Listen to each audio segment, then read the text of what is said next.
Good morning. It's Saturday, March 22nd, and there are many times that I have spoken, and most of the times I have been in opposition to whatever Donald Trump has been doing. And I was almost ready to side with him in this last episode, where he talks about peaceful coexistence and his expressed optimism about ending the war in the Ukraine.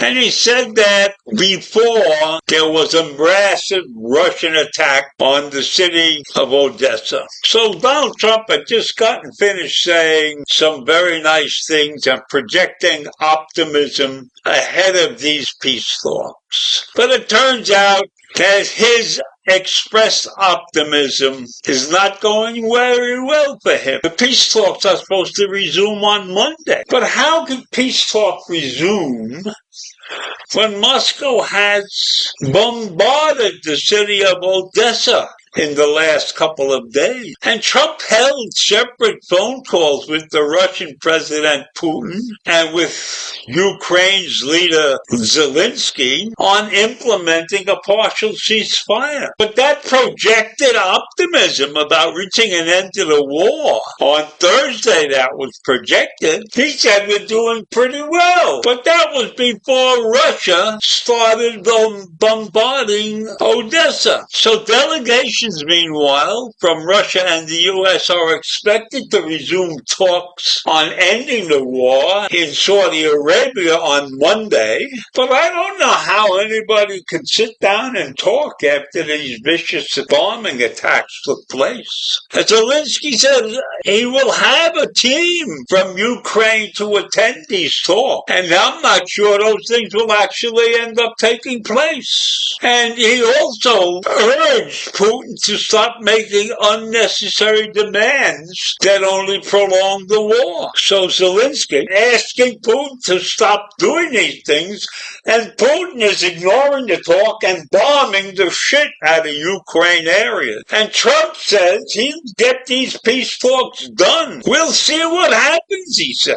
I don't see how you can have peace talks in the middle of a war when one side is talking peace and the other side is agreeing but continues to attack the country. So this is hours after Trump spoke. Russia launched this massive drone attack on Odessa, hitting civilian targets and injuring at least 3 people. And one of those people was a minor. Poor unlucky kid was probably going out to play ball or something. And there was a high-rise residential building and a shopping center were among the targets. So is this how you go into peace talks? By destroying the other country's civilization? So you can see these videos on most social media, and you will see civilian infrastructure on fire and huge plumes of smoke rising over the city. And that's supposedly what CNN showed, but they can't really verify it definitely. And the Czechoslovakian President Peter Pavel was at that city on that day. So think about that. He could have been killed. And the Russian assaults wounded at least 5 people in the southern city of Zaporizhzhia. That's a long, long city name on Thursday. And that's what the local governor of Ukraine told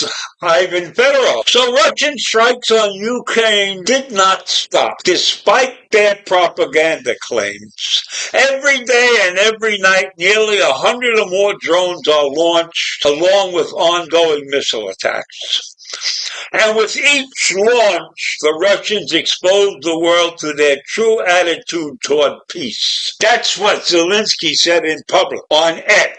X is like public, Donald Trump's favorite place. So Ukraine and Russia have exchanged aerial assaults in the days since the Kremlin agreed to temporarily halt attacks on energy infrastructure. But energy infrastructure does not have a clear definition. So what one country thinks is an energy facility, the other country may think it's just a shopping center or something. That's a crazy way to fight a war and a crazy way to have rule. And overnight on Thursday, Ukraine struck a military airfield deep inside Russian territory, sparking a huge explosion and destroying nearby houses. Russian and Ukrainian officials agreed to that. They both said the same thing. So Ukraine's military confirmed it was behind the attack on the Engels air base, more than 465 miles from the Ukrainian border. That's deep inside Russia, I would say. Maybe not that deep, but inside, and saying it had targeted the air base because it is used by the Russian Air Force to launch missile strikes on the territory of Ukraine, and they used that air base as terrorist attacks against the civilian population. And Zelensky on Wednesday also accused Putin of already breaking his pledge, saying that Russia attacked Ukraine with 150 drones, including strikes on energy facilities. Zelensky said he is ready to pause attacks on Russia's energy and civilian infrastructure, saying his team will prepare a list of civilian targets to be included in the future deal. So does he really think he's going to get a deal from Russia? I don't think there's going to be a deal. Russia just using this to pause an attack. This is the most mixed up peace situation you could ever imagine. Ukraine unconditionally agrees to a ceasefire, but it's still waiting for the aggressor, Russia, to agree to the same ceasefire. And that is news that came out of a press conference in Norway. So the whole world is looking at this situation, and I bet you dollars to donuts that nobody can make head or tail out of whether this is peace talk or what it is. It just seems to me that the Russians are lying, the Ukrainians may not be telling 100% of the truth, and Donald Trump is in the middle of this thing smiling because he thinks he's getting somewhere.